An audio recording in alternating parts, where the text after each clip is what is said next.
The Boxcar Children, Chapter 2. Night is turned into day. Soon the children left the town and came to a road. The big yellow moon was out, and they could see the road very well. "We must walk fast," said Henry. "I hope the baker and his wife don't wake up and find us gone." They walked down the road as fast as they could. "How far can you carry Benny?" asked Violet. "Oh, I can carry him a long way," replied Henry. But Jessie said, "I think we must go faster if we woke him up now. We could take his hand and help him along." Henry stopped and put Benny down. "Come, Benny," he said. "You must wake up and walk now." "Go away," said Benny. "Let me try," said Violet. "Now, Benny, you can play that you are a little brown bear and are walking away to find a nice warm bed. Henry and Jessie will help you, and we'll find a bed." Benny liked being a little brown bear, and so he woke up and opened his eyes. Henry and Jessie took his hand, and they all went on again. They passed some farmhouses, but the houses were dark and quiet. The children did not see anyone. They walked and walked for a long time. Then the red sun began to come up. "We must find a place to sleep," said Jessie. "I am so tired." Little Benny was asleep, and Henry was carrying him again. The other children began to look for a place. At last, Violet said, "Look over there." She was pointing at a big haystack in the field near a farmhouse. "A fine place, Violet," Henry said.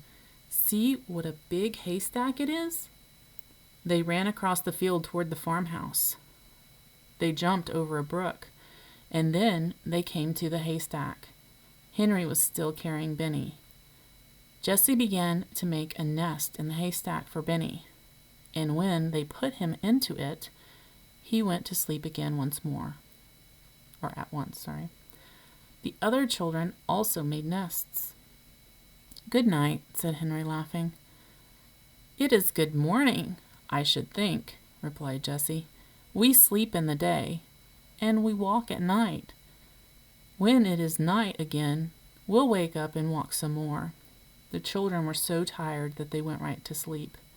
They slept all day, and it was night again when they woke up.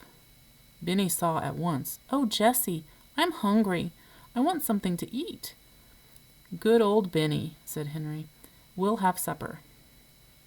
Jessie took out a loaf of bread and cut it into 4 pieces. It was soon gone. "I want some water," begged Benny. "Not now," said Henry. "You may have some water when it gets dark. There is a pump near the farmhouse. But if we leave the haystack now, someone will see us." When it was dark, the children came out of the haystack and went quietly toward the farmhouse, which was dark and still. Nearby was a pump, and Henry pumped water as quickly as he could. He did not even wake up the hens and chickens. "I want a cup," said Benny. "No, Benny," whispered Henry. "You will have to put your mouth right in the water. You can play you are a horse." This pleased Benny. Henry pumped and pumped, and at last Benny had all the water he wanted. The water was cold and sweet, and all the children drank. Then they ran across the field toward the road. "If we hear anyone," said Jessie, "we must hide behind the bushes." Just as she said this, the children heard a horse and carriage coming up the road. "Keep very still, Benny," whispered Henry. "Don't say a word." The children got behind the bushes as fast as they could, for they did not have much time to hide. The horse came nearer and nearer and began to walk up the hill toward them. Then the children could hear a man talking. It was the baker. "I wonder where those children went," he said. "I don't think they could walk as far as Silver City. If we don't find them in Greenfield, we'll go home." "Yes," answered his wife. "I do not want to find them anyway. I don't like children.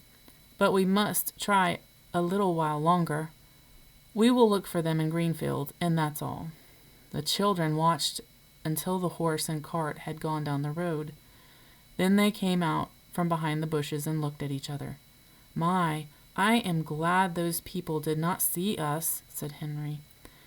"You were a good boy, Benny, to keep still.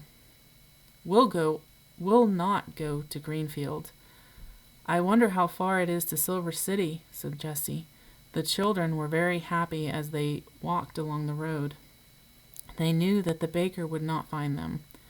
They walked until 2 o'clock in the morning, and then they came to some signs by the side of the road. The moon came out from behind the clouds, and Henry could read the signs. Greenfield, Silver City. One sign says that Greenfield is this way, he said. The other sign points to Silver City. We don't want to go to Greenfield. Let's take the other road to Silver City. They walked for a long time, but they did not see anyone. "Not many people come this way, I guess," said Henry. "But that is all the better." "Listen," said Benny suddenly. "I hear something." "Listen," said Violet. The children stood still and listened, and they could hear water running. "I want a drink of water, Henry," said Benny. Well, let's go on," said Henry, "and see where the water is. I'd like a drink, too." Soon the children saw a drinking fountain by the side of the road. "Oh, what a fine fountain this is," said Henry, running toward it. "See the place for people to drink up high, and a place in the middle for horses, and one for dogs down below." All the children drank some cold water. "Now I want to go to bed," said Benny. Jessie laughed. "You can go to bed very soon." Henry was looking down a little side road, which had grass growing in the middle of it. "Come," he cried. "This road goes into the woods. We can sleep in the woods." "This is a good place," said Jessie, as they walked along. "It is far away from people. You can tell that by the grass in the road. And it will be near the drinking fountain," said Violet. "That's right," cried Henry. "You think of everything, Violet." "It is almost morning," remarked Jessie. "And how hot it is." "I am glad it is hot," said Henry, "for we must sleep on the ground. Let's find some pine needles for our beds." The children went into the woods and soon made 4 beds of pine needles. "I hope it's not going to rain," said Jessie as she lay down. Then she looked up into the sky. "It looks like rain, for the moon has gone behind the clouds." She shut her eyes and did not open them again for a long time. More clouds rolling across the sky, and the wind began to blow. There was lightning also, and thunder, but the children did not hear it. They were all fast asleep.